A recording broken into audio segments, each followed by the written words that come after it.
saying was easy come, easy go.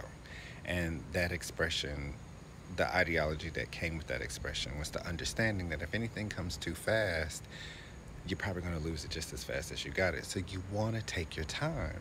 And I think that that is what makes a lot of us anxious, is that we get into this unnatural cycle of thinking that there's this instantaneous gratification that's supposed to happen. You put it in the microwave, you put it out, it's cooked. I didn't have to prep it, I didn't have to cook it, I didn't have to go buy it unprepared. I could just put it and go. And so now we have this unnatural speed inside of us that nothing in the universe pays attention to.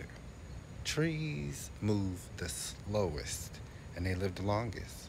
You could even say that rocks and soil move even slower than that, and yet it lives the longest. And so you realize that it isn't about trying to get there as fast as you can, right?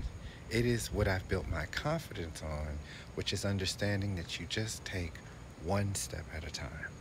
And in the course of 7 days, you've taken 7 steps. In a month, 6 months to a year, you're able to look back at every step that you've taken on each one of those days and realize that you've come so far.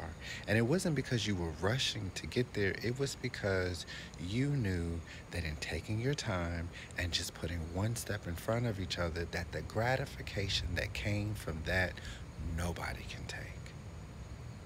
And so with me dressing for what makes sense for my self expression, it's taken one day at a time for me to get comfortable with the makeup, get comfortable with the hair, get comfortable enough with myself that now when people come to me with so much anger and hostility, I realize it isn't because I've done anything wrong, because there's nothing wrong with me.